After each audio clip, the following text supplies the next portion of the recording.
delighted to be here. My greetings to this extremely distinguished gathering.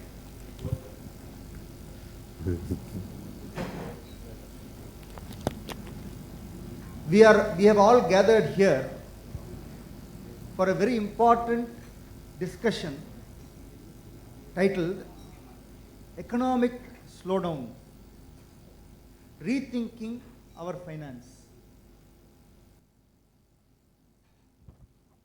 We all know that we are going through, we meaning industry, locally, regionally, nationally and internationally, are going through some challenging times.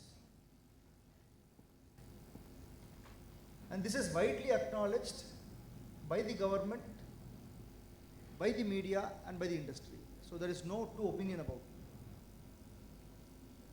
We have seen significant reforms in the last few years. The insolvency code, which is really shaking up the financial sector and the industrial sector. The GST, which is a very significant, long-awaited tax reform. We have seen demonetization. We have seen the Benami Transactions Act, the Political Funding Act. We have seen the Companies Act in 2013, which has brought about a tremendous regime of compliance, governance and transparency. On the other hand, we are seeing various concepts, various developments which are having a big impact, like growth of technology, Industry 4.0, automation. We are seeing impact of climate change physically as well as on policy at the government level, as well as on operations at the corporate level. We are seeing new technologies which are shaking up old existing technologies, like for example, electric vehicles is shaking up automobile industry. Fintech is significantly shaking up the banking and finance industry. So there are a lot of such things happening. Some people say that this slowdown is cyclical. Some others say this slowdown is structural.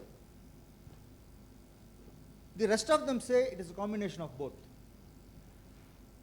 Let us hear the opinion of the panelists. Is it structural?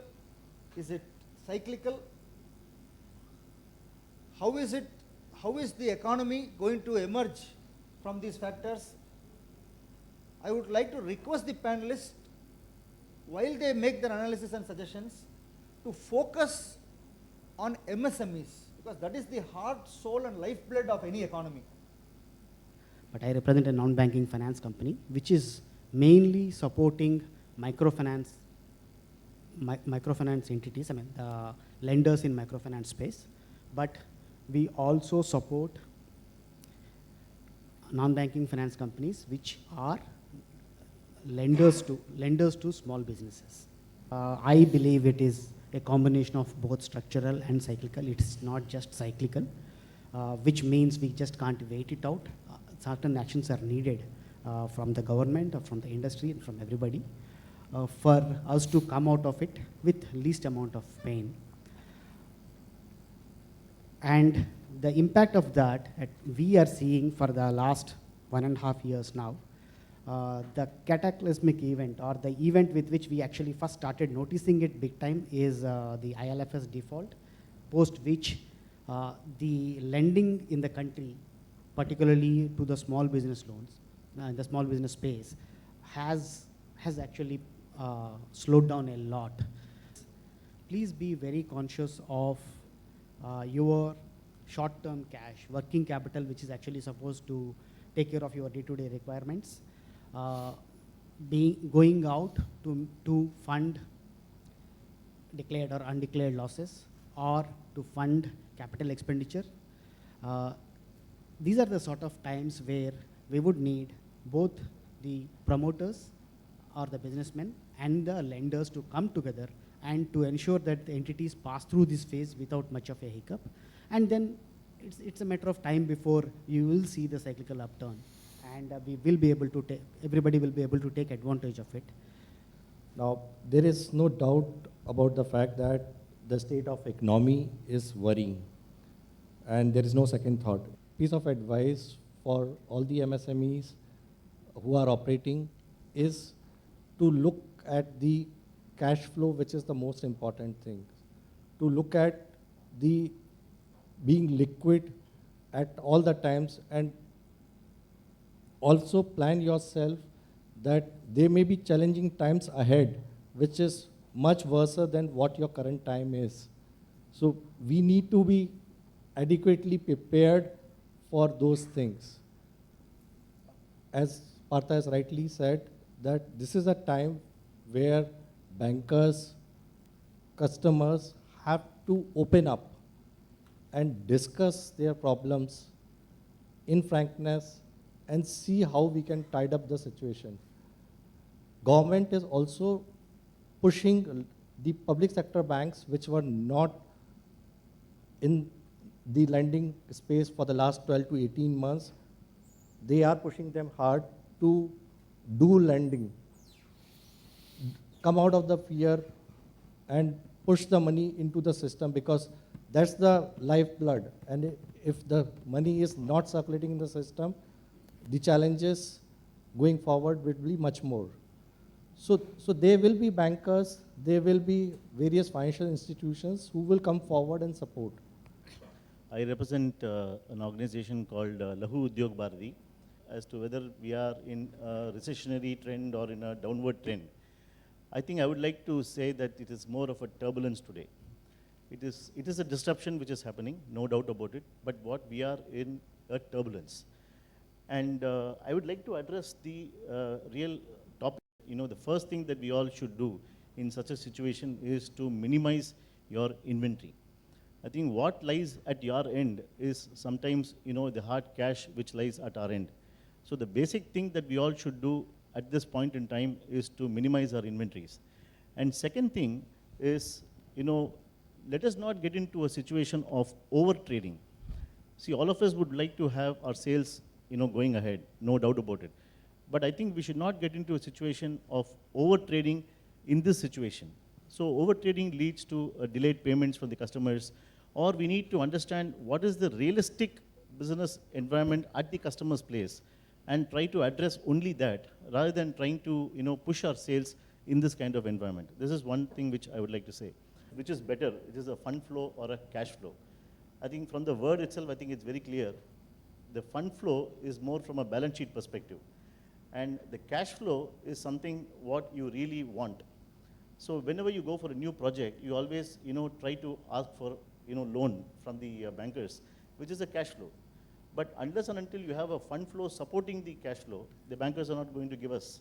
But in such situations, you know, we always would like to find out, you know, basically like what Patsadi was also mentioning, you know, trying to divert the short-term funds to the long-term assets. I think this is one very, very important thing which all MSMEs should not do, at least in this kind of situation. One of the important points when Dr. Surana started, is it cyclic or structural? So I would say normally these things keep happening. If you see the last 30, 40 years, you know, these kind of recessions keep coming in different forms and names.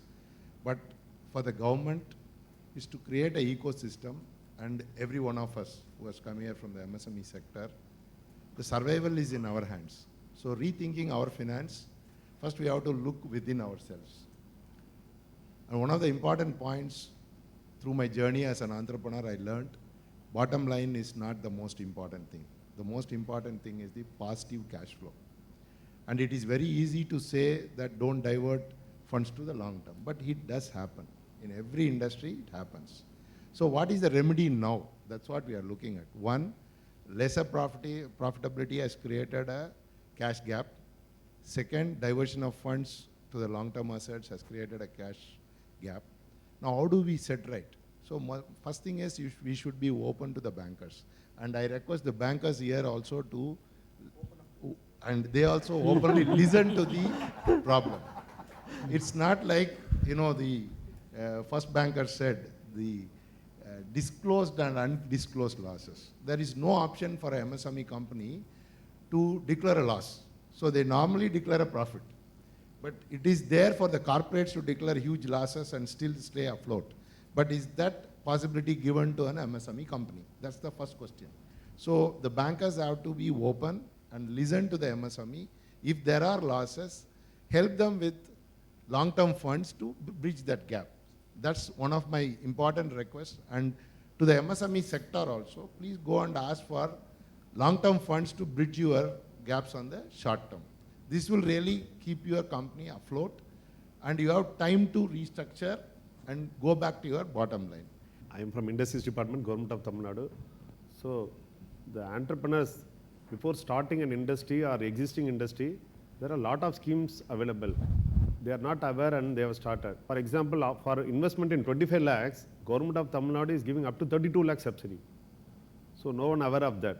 So first step, there is a 10 steps to become entrepreneur. First step, you have to do an innovative product. That is very important. For that, Government of Tamil Nadu, we have an innovation voucher program. So if you have an idea, if you have to develop as a product like robo or LED lamp, whatever it is, we will go up to 2 lakhs that you can make use of. And then for putting it in the market, there is a market survey. For that, we are giving up to 5 lakhs. So with IIT, professors or any knowledge partner, you can make use of. That is your first step. Second, you have to prepare a very good project report, because bankers ask a very good project report. Based on that only they will finance. So if you don't have any collateral also, you can go for credit guarantee funded trust scheme. Up to 2 crore without collateral, they will finance the loan. That is your second step. Third step, proprietor or partner, you can suggest based on your thing. That also, all things may be made online. Fourth step, you have to go for a land and building. We have SIDCO, Small Industries Development Corporation. We are giving a land at the subsidized rate. For example, micro, small and medium. At the subsidized rate, there is a SIDCO. SIPCOT is for a large industries. You know, micro means up to 25 lakh plant and machinery, 25 lakh to 5 crore is a small, 5 to 10 crore is a medium, greater than 10 crore is a large. So government is giving lot of finance for these MSMEs. So that is very important. And fifth step, there is a beautiful website called GEM, Government E-Market. You people, now you want orders. You can go to that website. Even government, all procurement, they are putting it that website. 45% of our country's GDP are contributed by 60 million MSMEs. And he was mentioning about the Udyog Aadhar memorandum. Out of this, only 50 lakh MSMEs have registered with that particular website. So as an initiative, first, these messages we need to actually reach all the MSMEs so that they register with MSME site and get Udyog Aadhar memorandum to get all these benefits. Point number 1, before introduction of GST, because I will speak from a tax perspective. Point number 1, 17 levies have been taken away, and instead of that GST has come. That means huge, the compliance has been done away with, and instead the digital compliances has been brought.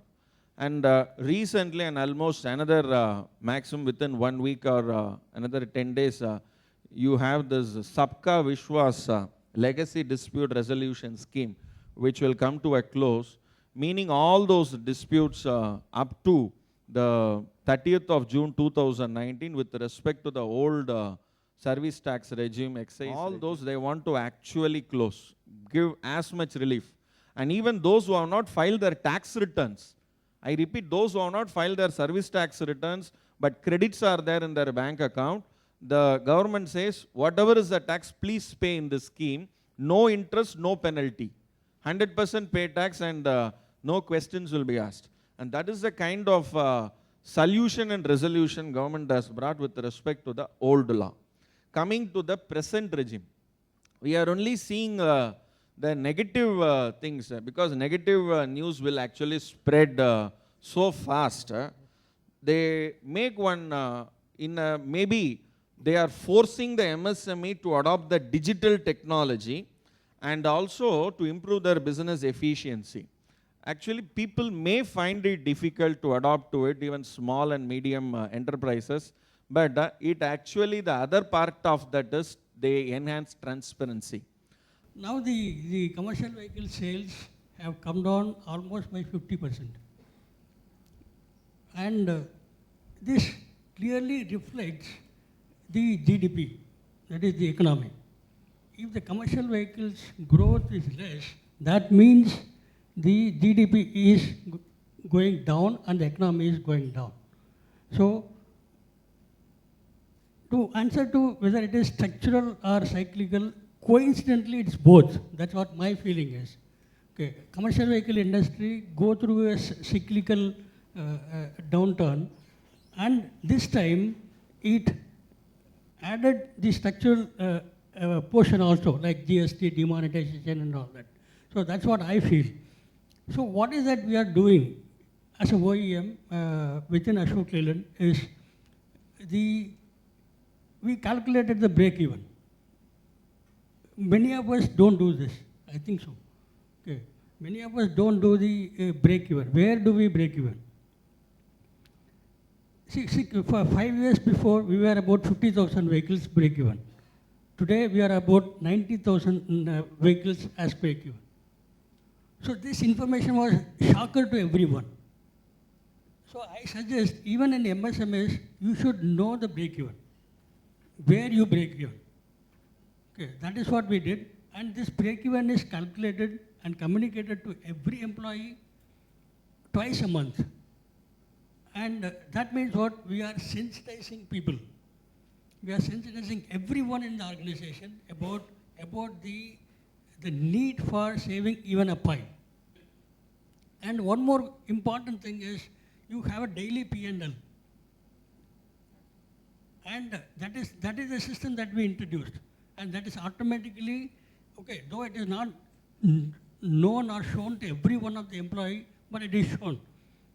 It is calculated and it is looked at, and where we wasted money, every day we are analyzing. That is what the MSMEs also have to do more than us. Yeah, good morning everyone. Myself Ravi Kiran. Everybody covered many of the things. Basically, I'm from a banking sector. I'm into machinery loans. So I will only talk about finance because they are expertise in my field. So sir said, Rajshekaran sir said that what company's point of view, that you should be liberal in giving funds when we are down. At the same time, companies, banking sector will also expect something from customer as well. So when customer is in a going down, what we suggest to customer only 3-4 things. As sir said, be calm. That means when down stage is there, just survive the business, and when the uptrend is there, please go with the flow. So at the same time, when downtrend is there, be survive. That means at least see that your accounts are not going to NPA. Because once it gone to NPA, when you come back again, when your business is normal, so banks will not support again because there is something called CIBIL. So I request you to keep that in mind. And now everybody knows that there is one common word by name VUCA. VUCA is, that means very uncertain. Market is very uncertain. Every year there is a challenge. GST, demonetization, now automobile slowdown, something. So that means every year there will be some problem will be there, so that we need to prepare for all these problems. So earlier it was 5-year plan, 10-year plan, but what we feel that it should be a quarterly plan, yearly plan, and a 3-year or 5-year plan, not more than that, because things has changed now. Very uncertainty in the market, so there should be a short-term plan every time. Each of the panelists made some very significant observations and suggestions. I will start with the first one, which is lenders and promoters must work together. Bankers must come together. Correct? So I would like to ask the bankers and finance people here, what is the impact of the insolvency code on large corporates, on small corporates, and on the banks? Recoveries in the banking system actually have been improving after the IBC. While what we see is the items in the newspaper, the large exposures actually being recovered with some of the cases actually getting sorted out in the through the IBC. Overall, actually things have been improving. Things have been improving a lot in terms of not just in terms of solving a particular existing NPA or existing stressed asset through IBC, but the fact that this is something which is available to the bankers, and this is something which is not going to last for 20 years, 30 years, and it's actually going to get sorted out fast. The IBC is expecting the lenders also to become a part of the resolution process. So, Amitji, what is your opinion? IBC is definitely facilitating bankers for finding a resolution, and the whole objective of IBC is a quicker resolution, because the more delay it happens, the more value it erodes. See, first of all, we are talking from the perspective of MSMEs. See, we understand that there is a provision in IBC that for MSME owners, they will be allowed to rebid. I want to ask this question to the bankers, whether they have the chance to rebid and then stay in the business, because something has gone wrong in the past. Is that opportunity been really given to the MSME? The MSMEs today are going through a lot of stress, especially on the banking sector. And we honestly, I mean, even from Lahu Udyog Bharati, we are trying to take it up with the Honorable Minister of Finance. Today there is a RBI notification which has come in January 2019, where the Honorable Minister of Finance has said that the RBI is willing to do a restructuring of the loans. But today, if you go through the notification, there is one small point there where it says the bankers have to register with RBI to accept this clause. I mean, this is something which banker will do it? I mean, they also have to be in the business of earning money, no doubt about it. But I think the regulatory body should give notifications where it is really implementable. So this is where I feel that there is something as a gap between the policy and the implementation. So there is a scheme called a sick unit rehabilitation. So every bankers, every 3 months, they have to supposed to conduct that meeting according to RBI guidelines. So I also attended one Central Bank of India. So they will see all the stressed MSME like SMA 0, 1, 2, like that. They will analyze, restructure it with the help of government, as well as the entrepreneurs will be sitting in that. So this should be strengthened. I think, I don't know how many banks are following that. So all banks, we have given target. Our officers will go to every bank, and then they are doing this work. Sir, one thing is like from the OEM side, for the MSMEs, the payments, we don't delay. We delay it for the major suppliers and medium suppliers and all that. But for the MSMEs, it goes on dot. That is one help that what we are giving to MSMEs. So if we help them that way, then they can survive. That is point number one. Point number two is, we analyze the suppliers into quadrants. One is my dependence on the supplier and the supplier's dependence on me. Okay. If the both are high, those suppliers we select and we maintain the SOB, that is the share of business. We don't cut the share of business at all. Okay. And we even take the share of business from some other supplier and give it to them. So these are the two important initiatives that we are doing for the MSMEs now. And the third initiative is through this NAQR that we are imparting the knowledge and what needs to be done and all that. Okay, so these are the three things that we are trying to do. What is the financial literacy level of the MSMEs? Are they literate enough? Are they well informed enough to handle their finances? And if they are not, what is your view? What should be done by organizations like NIQR to spread financial literacy, some basic tools which will help the MSMEs cope better? Who better to ask than Mr. Rajashekhar to start with?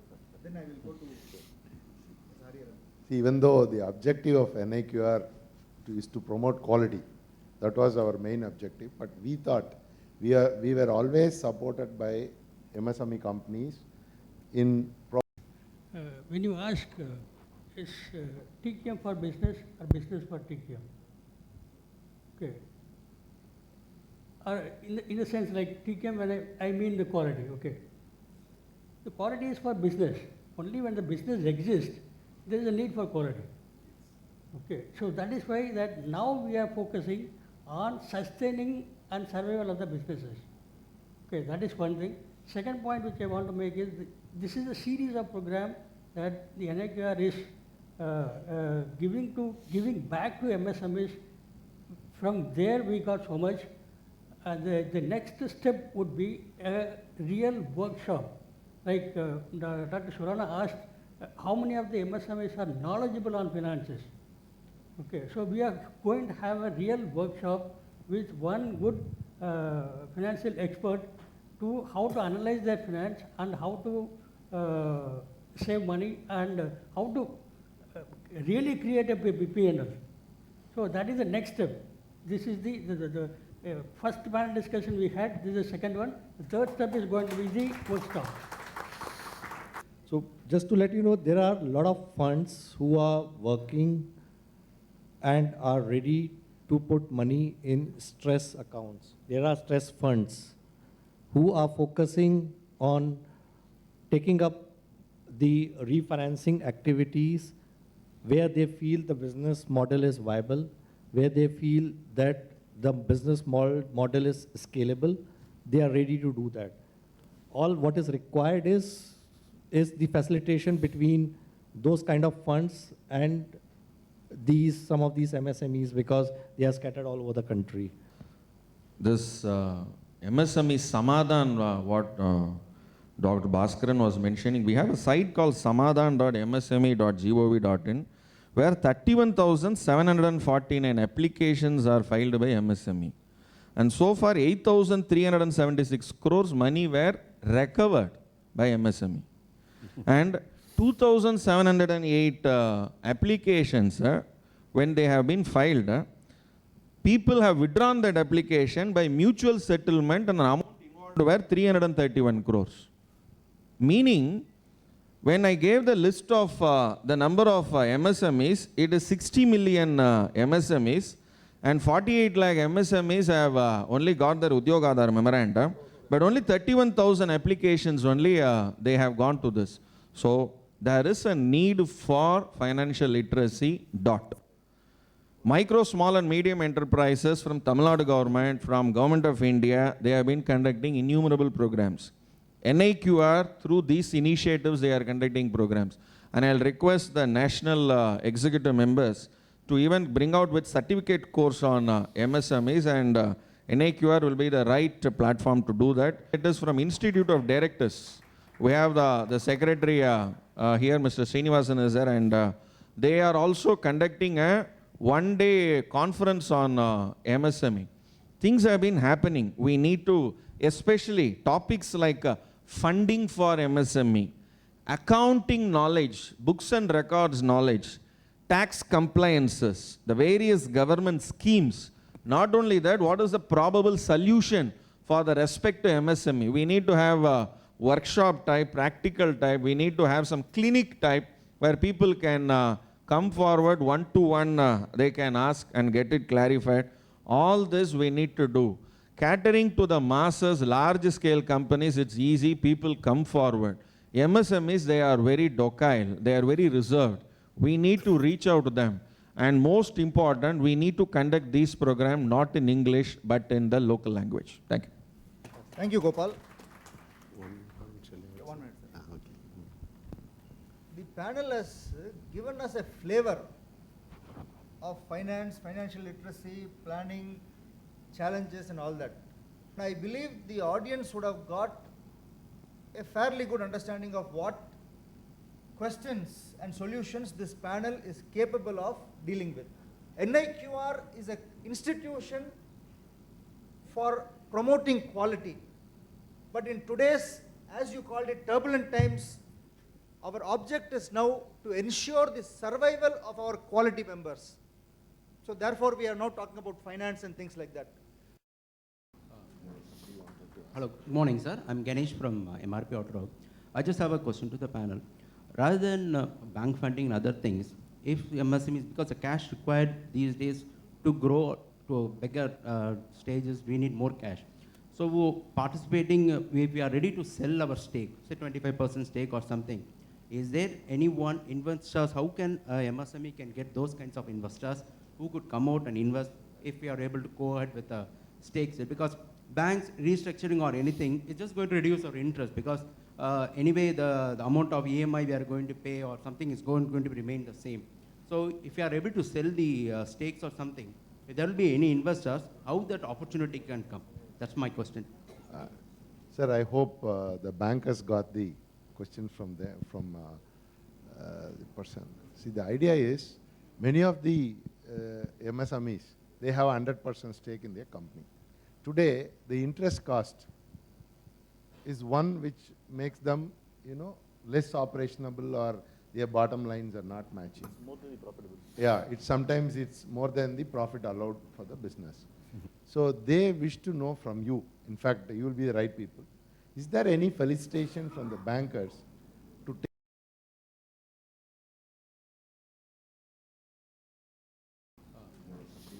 Hello, good morning, sir. I'm Ganesh from MRP Auto. I just have a question to the panel. Rather than bank funding and other things, if MSMEs, because the cash required these days to grow to a bigger stages, we need more cash.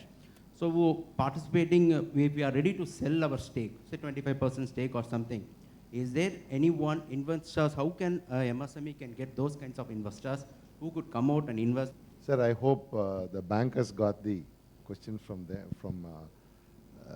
person. See, the idea is many of the MSMEs, they have 100% stake in their company.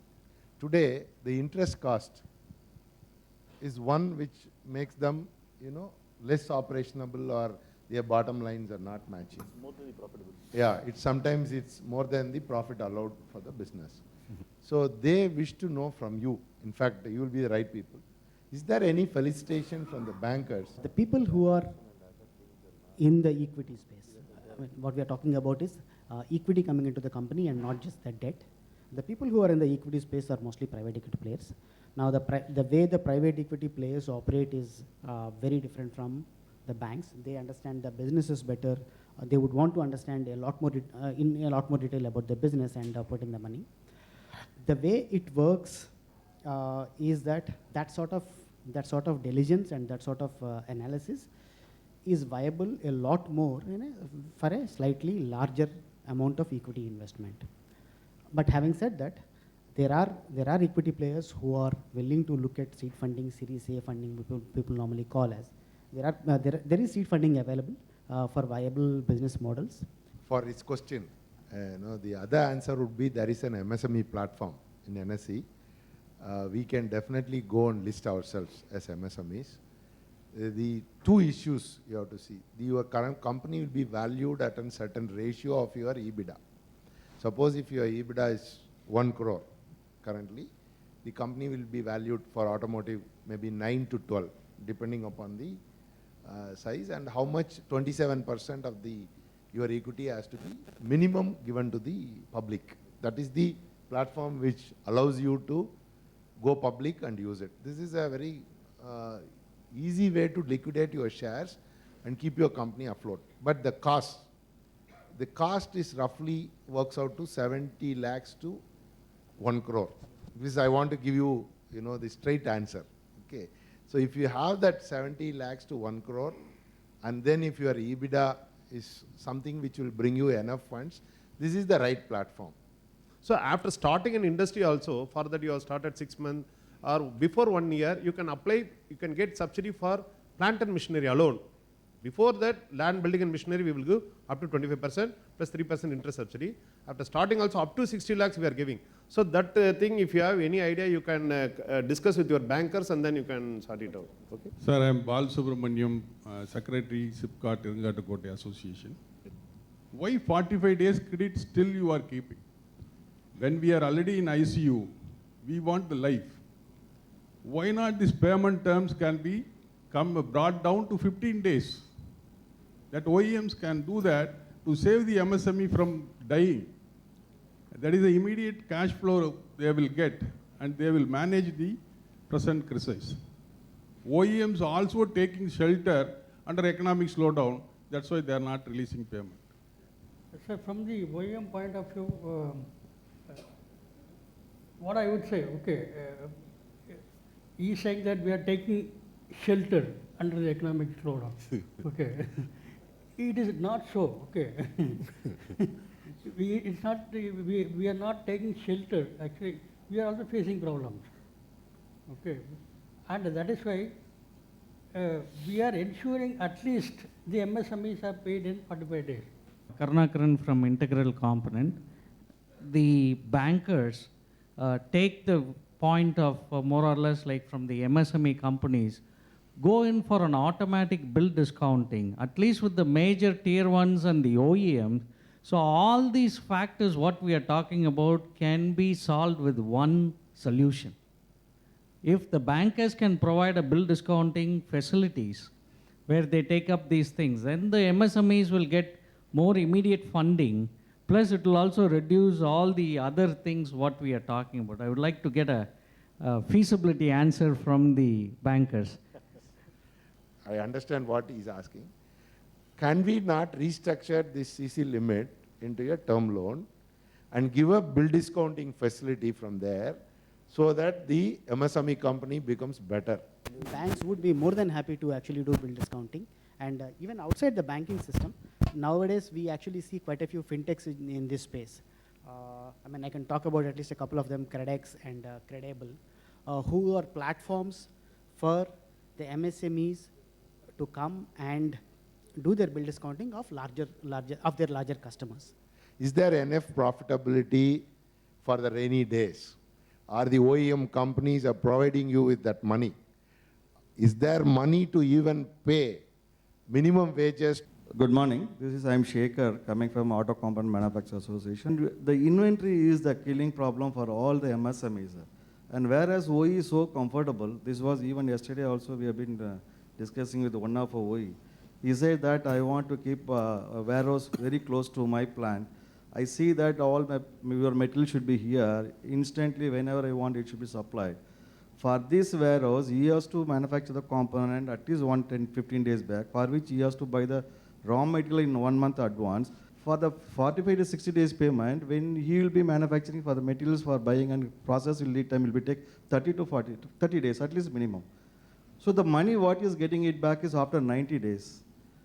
Then where is he getting at and what the margin he will have it, and especially for this kind of situations, how OE is going to address on this? We are in this problem together. See, it's not like that OEMs are somewhere there, only MSMEs are suffering. Okay. And this problem is common. Okay. And if we have enough cash flow, working capital and all that, we will definitely support the MSMEs with more benefits to them. Today, at this situation, we are trying to maintain at least what it should be maintained. Okay, we are not defaulting on what it should be maintained. Sir, there is a cluster development approach. So Tamil Nadu is number 1 in cluster development, industrial cluster. So under Ashok Leyland, lot of vendors are there. They formed a cluster. I think sir may aware of that. We have Ambattur automotive cluster, and then leather cluster, Tirupur cluster. What is the advantage means all these MSME, they will come together. For example, they want a common raw material bank, they can build it. With less raw material cost, they can get it. Like that, for finance, there is a mutual credit guarantee fund. You people can put a finance in a particular area where this type of situation arises, you can make use of that finance. So this is the main thing on cluster, hard and soft intervention. We will create common facility center and then testing center, CAD/CAM center. These are all the things where you can reduce your cost of the component also. So my best thing is if some 20 or 30 people can form a cluster, Government of Tamil Nadu, we have a micro cluster program, up to 2.5 crores we are helping. We need to find out how do we reduce our raw material cost? How do we reduce our, of course, salary cannot be, G was talking about the minimum wages and all those things, that is all going up. But at least there are a lot of areas where we need to think about how to get into reducing our raw material cost. In connection to that, sir, Yes. see, we haven't spoken about how to improve the cash-to-cash cycle. See, that is one which is killing. We didn't get it. Please. Cash-to-cash cycle. See, the whole business is about how much, when I have invested and when I am getting it back. Okay. With respect to OEM, it is almost 60% of my money is locked with raw material. We are not speaking about when I am investing and when I am getting it back. This is affecting my profitability. So something which from the OEM side and banker side can be done will be really helpful to the MSMEs. My name is Girdhar Raj. We've been a third generation MSME.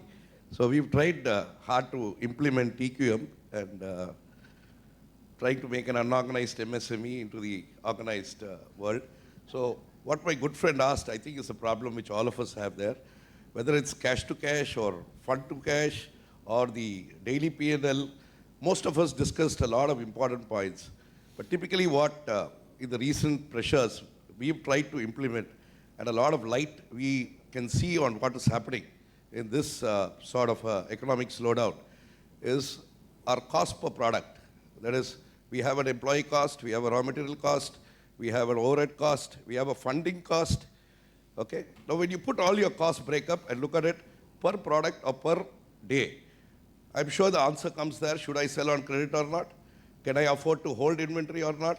You answer everything yourself, which is very much in line with the daily P&L.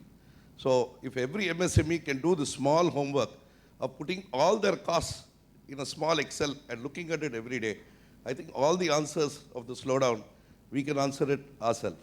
Now larger companies can have a similar ethical system where they have to pay.